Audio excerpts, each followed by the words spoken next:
Hey everyone, welcome back to my channel. I am Allie, a watercolor artist. In today's video, it is going to be Easter themed. So these DIY projects are going to show you how to take this watercolor bunny and put it onto things such as a napkin, a little tag for a cookie favor. So all of my supplies for this tutorial will be linked below here, and I'm hoping that you'll be able to grab them soon enough to be able to do these DIY Easter projects for this year's Easter. I want my channel to be a place that can inspire you to create even more than just with watercolor. So I'm so excited to finally bring you a DIY project video. So to begin, all of these DIY projects, you first have to create this watercolor illustration of this bunny. And while I'm showing this as a time lapse in this specific DIY video, I do have a full step-by-step tutorial that I taught as a live in my Facebook group that I will link and upload here to YouTube as well, so that you can take a look and get actual step-by-step direction on how to paint this bunny. Any watercolor supplies will be perfect for this project, so don't get caught up with getting specifics, but I do have my favorite supplies linked below in this video here. And over on the bunny step-by-step tutorial, you'll also get this printable outline, making it super easy that you can just print directly onto your watercolor paper. This bunny doesn't take a lot of paint colors. You really only need, I would say, about 6 different colors. So my favorite by far is Payne's Gray, which is why you're seeing that kind of that muted grayish blue color in this bunny, as well as a Van Dyke Brown and a burnt sienna, and then of course some type of pink.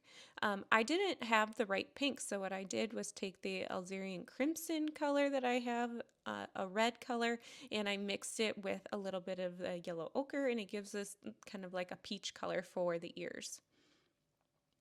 As far as brushes go, I'm just using 2 to 3 different brushes, and they're ranging from size 6 all the way down to a 000. The 000 is a liner brush that I'm using right here for the eyes, and it just makes it so much easier to be able to get really fine details. So I highly recommend getting a liner brush. You'll use it all the time.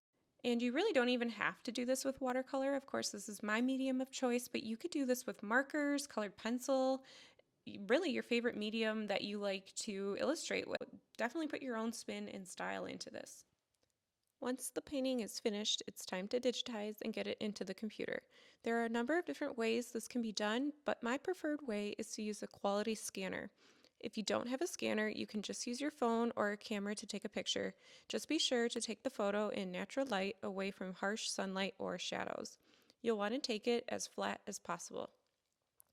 I scan directly into Photoshop, where I then remove the background with the Refine Edge tool and a layer mask. This is the program that I've been digitizing artwork with for many years now, and I love it.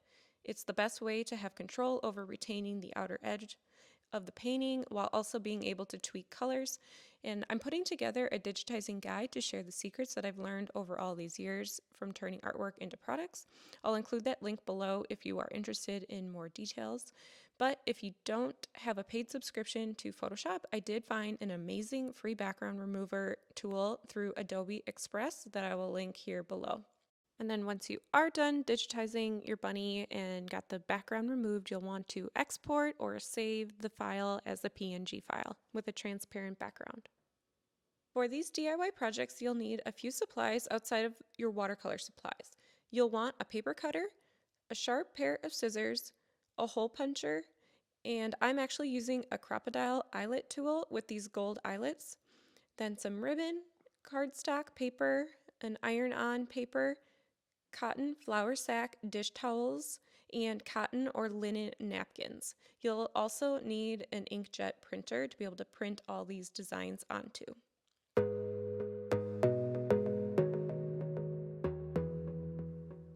The first DIY project will create a small tag to attach to an Easter cookie. This project would be so cute to place on your plates for your family and friends as a take home from your Easter gathering. We'll first begin by heading over to Canva. I just use the free version for all of these projects, so first I'll create a new document and size it to 2 by 2 inches, and then from there you can have fun with this. And I just kept my tag pretty simple with Happy Easter in 2 different fonts and an accent color that matches my dinner plates. With the way that the tag will hang from the cookie, it's best to rotate the design at a 45-degree angle. And then once the design is finished, I download the tag as a PDF print and include the crop marks so that I can cut down the tag on a larger piece of paper. I'm printing the tag onto a 5x7 cardstock paper since my printer can print on that size, and that way I can save on paper, but just print it on the size paper that your printer is able to print on at home. Once your tag is printed and cut down to size, I punch a hole in the top corner with the Crop-A-Dile tool, and then I add a little gold eyelet for an extra pretty detail. This is totally optional, and since I am attaching the tag to a cookie gift, I'm placing the cookie inside of a clear cello bag, and I gather it at the very top and then secure it with a rubber band. I'd recommend using a smaller clear rubber band, but I didn't have one here, so this will just do the trick. Lastly, I take a skinny, about a 1/4 inch wide ribbon and attach the tag to the top with a bow to hide the rubber band. And here we are, the cutest cookie favor to place in a basket or on each place at your setting at your Easter table. This is something your friends and family will totally love and appreciate. For the second DIY project, let's turn this bunny into an adorable garland. So back in Canva, I create a new document to the largest paper size that your printer can print on. And for me, that is an 11x17 size. So then I size down the bunny painting to about 5 to 6 inches wide and copy and paste it so I have 6 bunnies on the page. I download this page as a PDF print and then send it to print on the matching paper size. I'm printing the bunnies onto a white cardstock. You'll definitely want a sturdy paper for this project. The printer I'm using is the Canon IP8720, and I love this printer so much. It's been a workhorse for me. I love it that it can print on a huge range of sizes and thickness of paper weights. It's printed thousands of envelopes and, knock on wood, has hung in there great. I'll leave a link in the description for the printer that I love right here. All right, time to cut the bunnies out and punch the holes on either end. Then to attach them together, I'm using the same 1/4 inch wide cream ribbon as I did in the cookie tag. I was cutting way too much ribbon, so 1 foot in length is really all you need. Next, tie one end of the bunny, and then I left about 6 inches between the next bunny and tied that one on. And then you'll repeat this process until all the bunnies are attached with the ribbon on either end. So I decided to add a little extra flair with this 1/2 inch blush ribbon and tied a bow between. But I will say this part took some time and patience to get the bow to lay correctly. But I do think it added the sweetest touch. This garland could also be used in your nursery or a room all year round. The third DIY project is this adorable Easter dish towel, and this is such an easy, affordable project. I can't wait to make a towel for all of the holidays and seasons. You'll need to find a light fabric cotton towel and get a pack of these iron-on t-shirt transfers. I'm using the Avery brand for light fabric. You'll also need to have an inkjet printer. Again, I will link my favorite printer in the description. So back in Canva, I created a new document sized 8.5 by 11 and then placed a few bunnies for both this iron-on napkin and towel project, all so I didn't have to waste extra paper.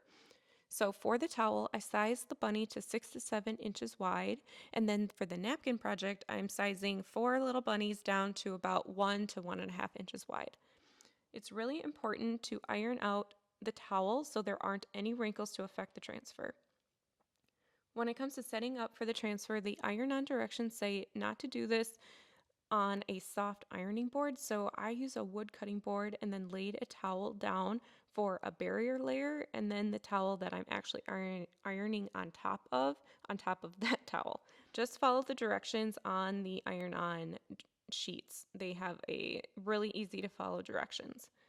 When it comes time to cutting out the bunny, I use a sharp pair of scissors to cut right along the edge, and then next I place the cutout bunny face down in the middle of the panel that would be shown once the towel is actually folded.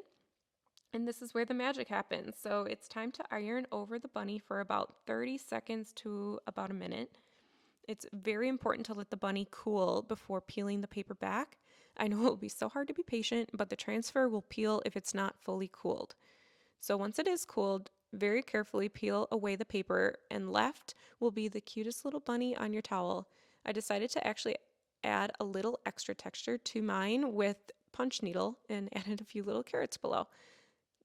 Didn't it turn out just so cute to display for Easter time? I'm seriously in love. The fourth and final DIY project is super similar in process to the dish towel that we just created, but I wanted to create some napkins to display on my Easter dinner table. So again, you'll need the iron-on transfer paper for light fabric. So once I cut the bunnies down right along the edge, it's super important to have sharp scissors with this project. I placed the bunny face down in one of the napkin corners, and it's about 2 inches away from the corner. Then ironed on the bunny for about 20 to 30 seconds, and once it cooled, peeled back to reveal the cutest bunny napkin. I was so nervous about whether this bunny would show up on this tan colored napkin, but I was actually so happily surprised with how well it did turn out, and I love how the colors match really well together. I might be the most excited about this project because it is just so cute and they look really professional. Thanks so much for joining me in today's video. It is the very first DIY project video, and I'd love to know what you think of it. Comment below what you think of these DIY videos. Do you like them? Should I continue to show you how to transform your watercolor paintings onto a variety of projects that you can do right here in your home? I am so thankful that you guys are here to watch my channel and also just be able to create fun things with me. If you enjoyed this video, I would love it so much if you could hit the like button and hit subscribe, because every month I release a brand new set of videos, including DIY and watercolor tutorials, and I'd love to have you here a part of the creative communities. Thanks so much for being here, and